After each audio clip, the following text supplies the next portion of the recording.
Our current bonding curve looks a little bit like this.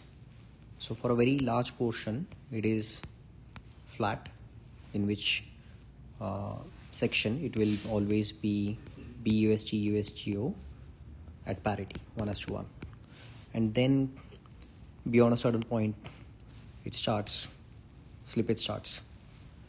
Now we ideally want people to be trading in this range, and once it gets in this range, obviously the slippage itself should start encouraging people to bring it back in this direction and this direction. But what we have also done is we have introduced a new kind of fees which we call as dynamic fees, which will help get this anytime, let's say, the peg goes in these territories, then the dynamic fees will start kicking in. So this portion, anytime, let's say, so usually when it is in this section, the amount of BUSG you get for USGO is the same, but once it gets in this section or this section, the amount starts differing, and that's what is known as slippage.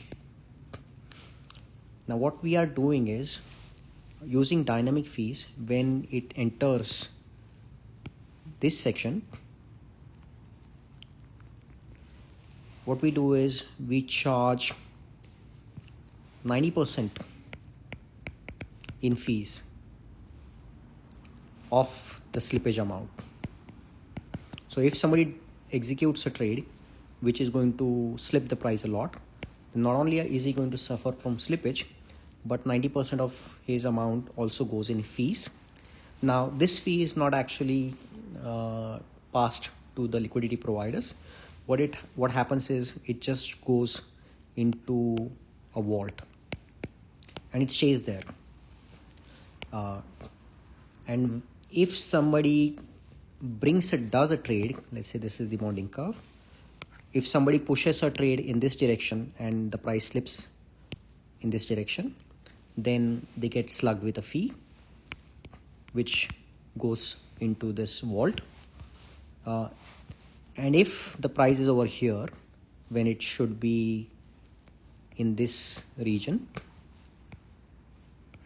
anywhere between this region is fine.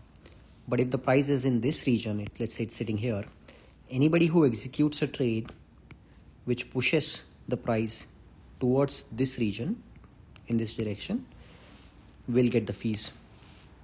So this time you are actually getting fees to trade, and this is separate to the anti-slippage amount which you get.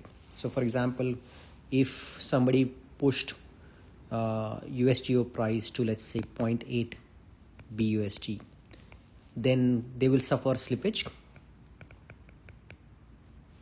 plus dynamic fees, which is this trade. Okay. But if somebody buys USGO at 0.8 BUSD, then effectively the price will start moving in this direction. Then they will get USGO for cheap. They help it get back in peg, and they get the dynamic fee. So anything which was charged to this guy who pushed it off peg goes to the guy who brought it back in peg. So it's a nice little mechanism which effectively works like an bucket almost. So it's easier to think of it like this.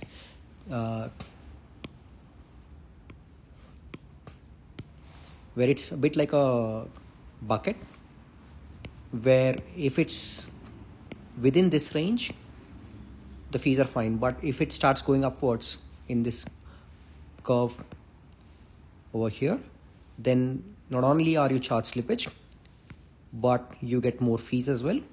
And anybody who brings it back in this direction, he gets a better price as well as fees. Now, effectively what this does is this is just another tool at our disposal to ensure that USGO stays one to one with other stables. Thanks guys, bye.